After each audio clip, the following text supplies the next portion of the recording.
Đây là gà hơ mông này các bạn. Mới sáng sớm mà hôm nay mình nghỉ đi làm nên là dậy muộn lắm.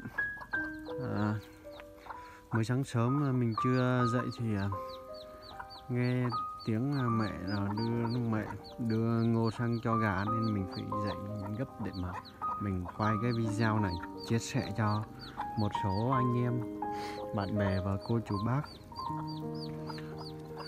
Tại vì có một số người họ đã mua gà của mình rồi và mua trứng của mình về ấp rồi, nhưng mà họ nói là kiểu là ở trên mạng rất là nhiều người bán nên là họ không tin tưởng lắm.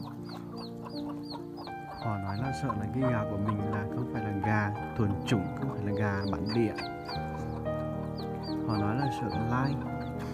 Nhưng mà mình cũng xin phép được nói là mình là người dân tộc Hơ Mông, và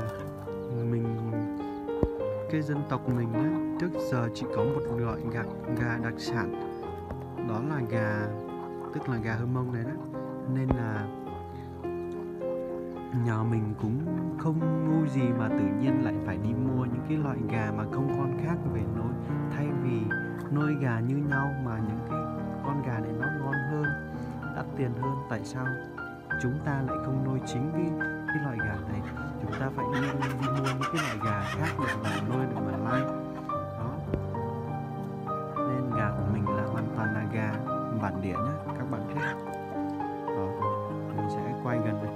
Nhưng bên này có một con gà con mới nợ mới đó. Đây, nhỏ nhỏ phải không? Đó, mới nợ đó. Chắc cái này đấy chắc là mới nợ hôm qua. Như hai con bên đó là gà trống này. Nhưng mà chưa chắc gà trống là sẽ màu như vậy nhá. Gà ở dân tộc mình, gà đặc sản này nó rất là đa màu sắc, không phải là gà màu vàng, gà màu gì đâu. Ví dụ như con này là màu trắng đó, nhưng con bên này lại màu vàng, màu đen đó.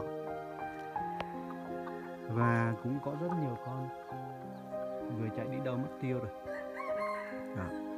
Ví dụ như con này, gà mái là màu trắng đó, thấy chưa? Rồi là bây giờ mình sẽ tiếp tục đi quay cái trứng lại cái chỗ quen thuộc mình hay nhặt trứng đây.